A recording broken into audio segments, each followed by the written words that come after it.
आज का हमारा विषय है 19वीं सदी के यूरोप में नेशनलिज्म यानी राष्ट्रवाद का उदय। हम्म। हमारे पास जो एनसीईआरटी के दस्तावेज है उनके आधार पर हम ये समझने की कोशिश करेंगे कि राष्ट्र का ये विचार जिसे आज हम इतना स्वाभाविक मानते हैं असल में बना कैसे है। और इसने यूरोप की मतलब पूरी राजनीतिक और मानसिक दुनिया को हमेशा के लिए कैसे बदल दिया। बिल्कुल। और इस कहानी की शुरुआत एक बहुत ही दिलचस्प तस्वीर से होती है।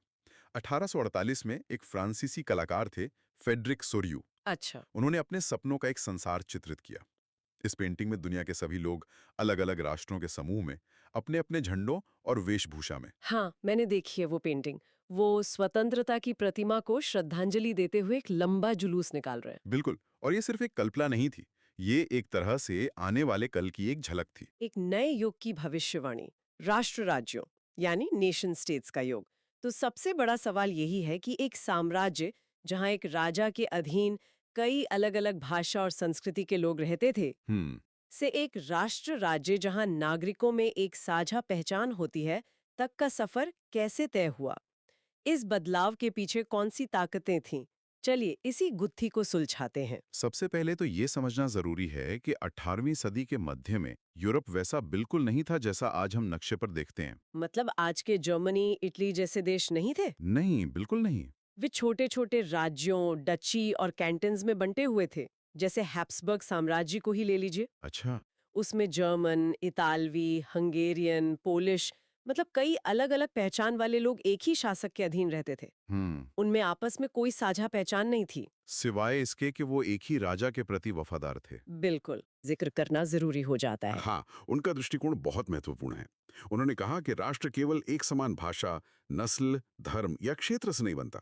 ये तो बहुत गहरी चीज है। उनके मुताबिक एक राष्ट्र एक दैनिक जनमत संग्रह यानी डेली प्लेबसाइट है। डेली प्लेबिसाइट मतलब ये इस बात पर आधारित है कि लोगों का एक गौरवशाली अतीत रहा है, उन्होंने मिलकर बलिदान दिए हैं और वे भविष्य में भी साथ मिलकर महान काम करना चाहते हैं।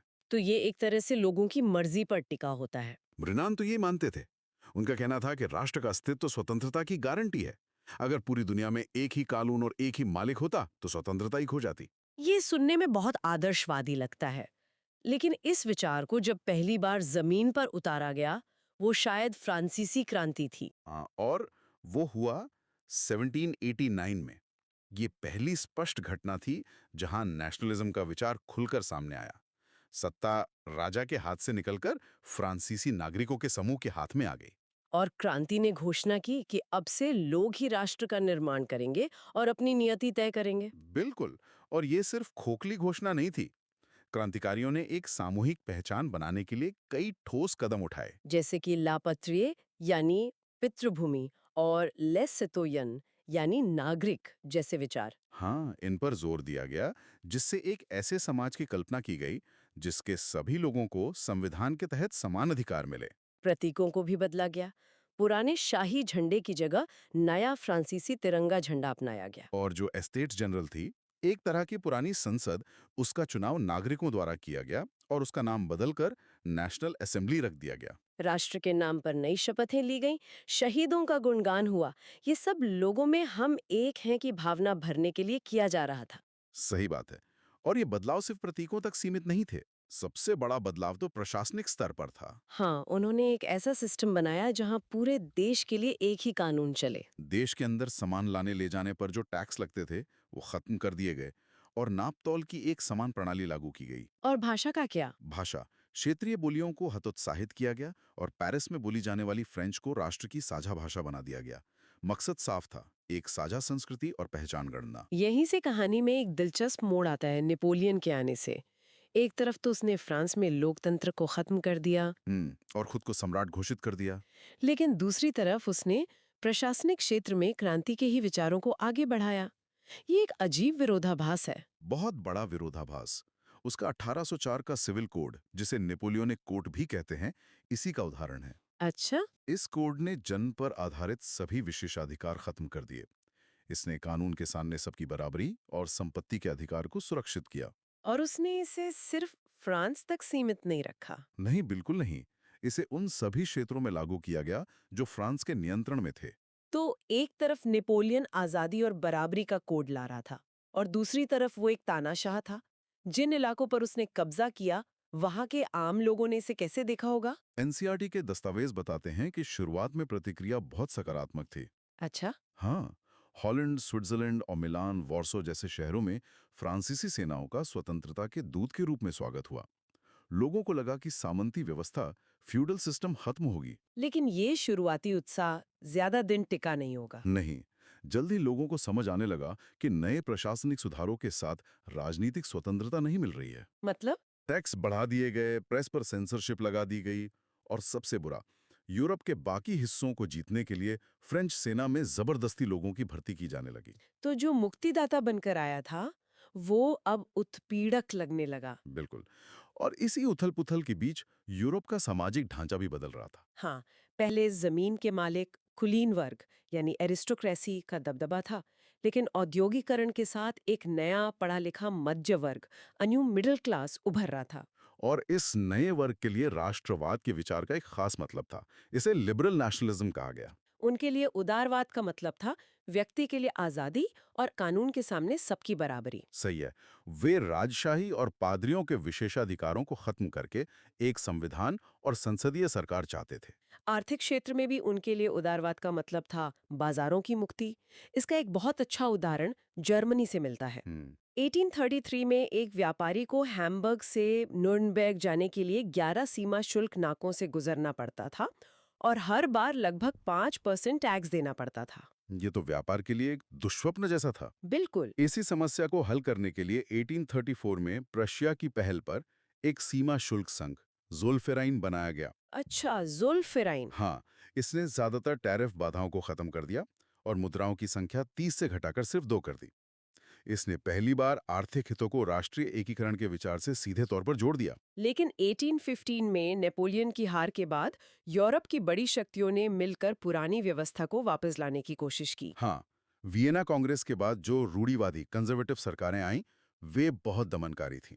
उन्होंने प्रेस की आज़ादी पर सेंसरशिप लगा दी। इस दमन के जवाब में कई उदार राष्ट्रवादी भूमिगत हो गए और गुप्त समाज बनाने लगे। और यहीं पर जुजेप्पे मज्जीनी जैसे क्रांतिकारियों का उदय हुआ। मैजीनी। हाँ, इटली के थे। उन्होंने यंग इटली और यंग यूरोप जैसे संगठन बनाए।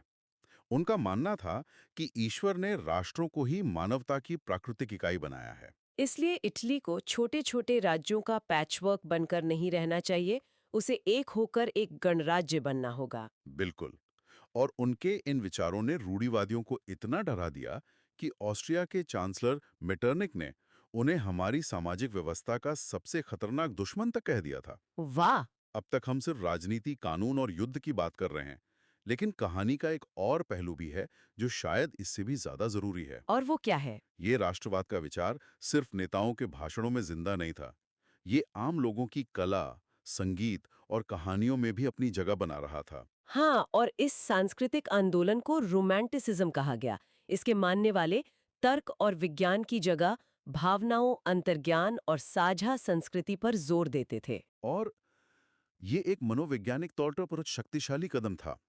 राजनीतिक विचार दिमाग से अपील करते हैं, लेकिन जब आप राष्ट्र को लोक कथाओं, संगीत और कविता से जोड़ते हैं, तो आप सीधे लोगों के दिलों से जुड़ते हैं। बिल्कुल, आप उनके बचपन की यादों और सामूहिक पहचान का हिस्सा बन जाते हैं। ये एक ऐसा बंधन है जिसे तर्कों से तोड़ना बहुत मुश्किल है। जर्मन दार्शनिक जोहान गॉटफ्रीड हर्डर का मानना था कि सच्ची जर्मन संस्कृति महलों में नहीं, बल्कि आम लोग यानी दासवुल्क के बीच ही मिल सकती है। उनके लोकगीतों में, लोक कथाओं में, और ग्रिम ब्रदर्स का काम इसी का एक बेहतरीन उदाहरण है। हाँ, उन्होंने गांव-गांव घूमकर पुरानी लोक कथाएं इकट्ठा की ताकि एक शुद्ध और प्रामाणिक जर्मन भावना को व्यक्त किया जा सके। सही है। और जहां राष्ट्र राजनीतिक रूप से आजाद नहीं था, वहां संस्कृति प्रतिरोध का हथियार बन गई। जैसे पोलैंड में। हाँ, पोलैंड पर जब रूस का कब्जा हो गया, तो पोलिश भाषा को स्कूलों से हटा दिया गया। इसके जवाब में चर्च में पोलिश भाषा का इस्तेमाल रूसी प्रभुत्व के खिलाफ संघर्ष का प्रतीक बन गया। लेकिन ये दौर सिर्फ सांस्कृतिक आंदोलनों का नहीं था। हम्म, 1830 का दशक यूरोप में बड़ी आर्थिक कठिनाइयों का भी था। बहुत ज्यादा। जनसंख्या बढ़ रही थी, बेरोजगारी थी, और खाने पीने की चीजों की कीमतें आसमान छू रही थीं। और फिर आया 1848 का साल, जब ये सारा गुस्सा और सारी नई आकांक्षाएं एक साथ फट पड़ी। फ्रांस में विद्रोह हुआ और राजा को गद्दी छोड़नी पड़ी। इस घटना से प्रेरणा लेकर जर्मनी, इटली और ऑस्ट्रो हंगेरियन साम्राज्य जैसे इलाकों में भी पढ़े लिखे मध्यम वर्गों ने विद्रोह कर दिया। जर्मनी के फ्रैंकफर्ट शहर में तो एक सर्व जर्मन नेशनल असेंबली का चुनाव भी हुआ। हाँ, 831 चुने हुए प्रतिनिधियों ने सेंट पॉल चर्च में बैठकर एक लोकतांत्रिक जर्मनी का संविधान तैयार किया। लेकिन जब उन्होंने प्रशिया के राजा को उस संविधान के तहत राजा बनने का प्रस्ताव दिया, तो उसने उसे ठुकरा दिया। संविधान लिख रहे हैं, कितनी उम्मीदें होंगी। कितना जुनून होगा। और फिर एक राजा के इनकार से सब खत्म हो गया। सेना और कुलीन वर्ग के विरोध के कारण ये संसद भंग हो गई। और इस आंदोलन में महिलाओं ने भी सक्रिय रूप से भाग लिया था, लेकिन उन्हें वोट देने का अधिकार नहीं मिला। नहीं, उन्हें फ्रैंकफर्ट संसद में सिर्फ दर्शकों की गैलरी में खड़े होने की इजाजत थी। तो 1848 की उदारवादी क्रांति असफल हो गई, लेकिन राष्ट्र बनाने का सपना मरा नहीं। नहीं, और यही कहानी में एक विडंबनापूर्ण मोड़ आता है। अब राष्ट्र निर्माण का झंडा उन लोगों ने उठाया जो उदारवाद के सबसे बड़े विरोधी थे। मतलब पुरानी राजशाही और सेना ने। बिल्कुल। और इसकी सबसे बेहतरीन मिसाल जर्मनी में देखने को मिलती है। हाँ, ऑटो वॉन बिस्मार्क। सही पकड़ा। 1848 की विफलता के बाद प्रशिया ने राष्ट्रीय एकीकरण का नेतृत्व संभाला और उसके मुख्यमंत्री बिस्मार्क इस प्रक्रिया के मुख्य वास्तुकार थे। बिस्मार्क लोकतंत्र में विश्वास नहीं करते थे। बिल्कुल नहीं। उनका मानना था कि राष्ट्र का निर्माण भाषणों और वोटों से नहीं, बल्कि खून और लोहे की नीति से होगा। और उन्होंने ये काम सेना और नौकरशाही की मदद से पूरा किया। हाँ, 7 सालों में 3 युद्ध हुए, ऑस्ट्रिया, डेनमार्क और फ्रांस के साथ।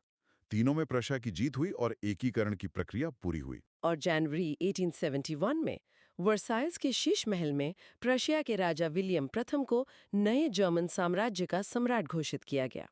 जर्मनी की तरह ही इटली भी 7 राज्यों में बटा हुआ था। मैज़ीनी की शुरुआती कोशिशें नाकाम हो चुकी थीं। तो अब जिम्मेदारी सार्डिनिया पिडमॉन्ट के मुख्यमंत्री कवूर पर आ गई। हाँ, और कवूर भी बिस्मार्क की तरह कोई क्रांतिकारी नहीं, बल्कि एक चतुर कूटनीतिज्ञ थे।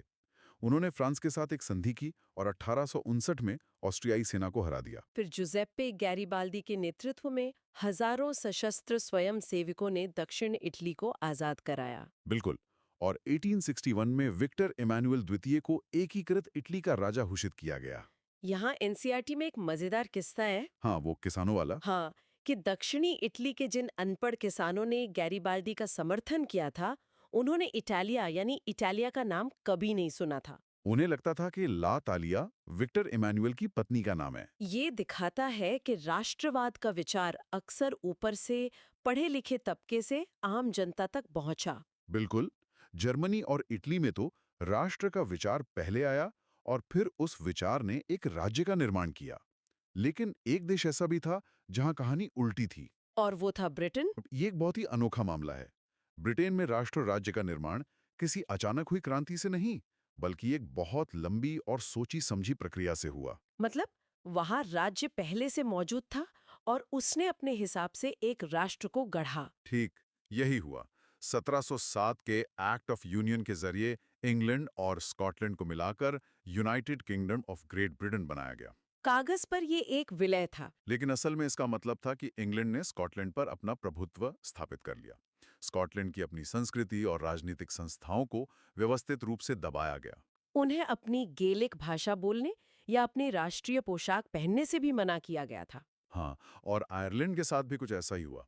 उसे 1801 में जबरदस्ती यूनाइटेड किंगडम में शामिल कर लिया गया। तो एक नया ब्रिटिश राष्ट्र गढ़ा गया जिसमें अंग्रेजी संस्कृति का दबदबा था। यूनियन जैक झंडा, गॉड सेव द किंग राष्ट्रगान और अंग्रेजी भाषा, इन सब को बढ़ावा दिया गया और बाकी राष्ट्र सिर्फ अधीन सहयोगी बनकर रह गए। तो अब तक हमने देखा कि राष्ट्र कैसे बने, लेकिन राष्ट्र तो एक अमूर्त विचार है। इसे एक चेहरा कैसे दिया गया? कलाकारों ने राष्ट्र को महिला आकृतियों के रूप में चित्रित करना शुरू किया, जिसे एलिगरी या रूपक कहते हैं। जैसे फ्रांस में राष्ट्र को मैरियन नाम दिया गया। बिल्कुल। उसकी मूर्तियां चौराहों पर लगाई गईं। उसकी तस्वीरें सिक्कों और डाक टिकटों पर छापी गईं ताकि लोगों को राष्ट्र की एकता का ख्याल आए। और जर्मनी में राष्ट्र का रूपक बनी जर्मेनिया। हाँ, जर्मेनिया को बलूत यानी ओक के पत्तों का मुकुट पहने दिखाया जाता है, क्योंकि जर्मन बलूत वीरता का प्रतीक माना जाता है। ये सिर्फ तस्वीरें नहीं थी, ये लोगों में राष्ट्रीय भावना जगाने का एक शक्तिशाली तरीका थी। लेकिन 19वीं सदी के अंत तक राष्ट्रवाद का ये उदार लोकतांत्रिक स्वरूप बदलने लगा था। हाँ, अब ये एक संकीर्ण और आक्रामक विचारधारा बन गया था। राष्ट्रवादी समूह एक दूसरे के प्रति असहिष्णु हो गए और युद्ध के लिए हमेशा तैयार रहते थे। और यहीं से राष्ट्रवाद का स्याह पक्ष सामने आता है, जो विचार लोगों को आजादी दिलाने के लिए शुरू हुआ था, वही अब इंपीरियलिज्म का आधार बन रहा था। बिल्कुल। इसका सबसे विस्फोटक उदाहरण हमें बाल्कन क्षेत्र में देखने को मिलता है। तो बाल्कन में ऐसा क्या अलग था? राष्ट्रवाद तो जर्मनी और इटली में भी था, लेकिन वहां से विश्व युद्ध क्यों नहीं शुरू हुआ? ये एक बहुत महत्वपूर्ण सवाल है। बाल्कन क्षेत्र ऑटोमन साम्राज्य के नियंत्रण में था और यहाँ रोमानिया, बुल्गारिया, ग्रीस, सर्बिया जैसे कई अलग-अलग स्लाव राष्ट्रीयता वाले लोग रहते थे। जैसे ही ऑटोमन साम्राज्य कमजोर हुआ, ये सभी राष्ट्रीयताएं अपनी आजादी के लिए संघर्ष करने लगीं। हम्म। लेकिन समस्या ये थी कि वे एक दूसरे से भी उतनी ही ईर्ष्या करते थे। और ज्यादा से ज्यादा इलाका हासिल करना चाहते थे। हाँ, और इस आग में घी डालने का काम किया यूरोप की बड़ी शक्तियों ने। रूस, जर्मनी, इंग्लैंड, ऑस्ट्रो-हंगरी। सब अपना प्रभाव बढ़ाना चाहते थे। बिल्कुल। हर कोई दूसरे को कमजोर करके अपने फायदे की फिराक में था। तो आपके पास एक कमजोर होता हुआ साम्राज्य, एक दूसरे से लड़ने को तैयार नए-नए राष्ट्रवादी समूह और उनके झगड़े में दखल देती बड़ी ताकतें थी। ये एक टाइम बॉम्ब की तरह था। और इसी आपसी खींचतान, प्रतिस्पर्धा और आक्रामक राष्ट्रवाद का नतीजा था प्रथम विश्व युद्ध। तो संक्षेप में 19वीं सदी में राष्ट्र के एक विचार ने यूरोप के नक्शे को हमेशा के लिए बदल दिया। ये विचार फ्रांसीसी क्रांति की आग में पैदा हुआ, नेपोलियन के युद्धों से फैला और संस्कृति, भाषा तथा आर्थिक हितों के माध्यम से मजबूत हुआ। लेकिन नेशनलिज्म एक दोधारी तलवार साबित हुआ। इसने एक तरफ लोगों को साम्राज्यों के बंधन से मुक्त कर स्वतंत्र राष्ट्र राज्यों का निर्माण करने के लिए प्रेरित किया। लेकिन इसी विचार में एक अंतर्निहित खतरा भी था। जब आप एक हम बनाते हैं, एक राष्ट्र बनाते हैं, तो आप अनजाने में एक वो भी बना देते हैं जो आपसे अलग है। और 19वीं सदी के अंत तक ये हम और वो का भेद इतना बढ़ गया कि इसने आक्रामक साम्राज्यवाद को जन्म दिया। और 1914 में दुनिया को एक विनाशकारी युद्ध की आग में धकेल दिया। और ये हमें आज के लिए एक महत्वपूर्ण सवाल पर छोड़ जाता है। आज की इस दुनिया में जहाँ सीमाएं धुंधली हो रही हैं और संस्कृतियां आपस में घुल मिल रही हैं, राष्ट्र और राष्ट्रीय पहचान के क्या मायने हैं और ये भविष्य में कैसे बदल सकता है?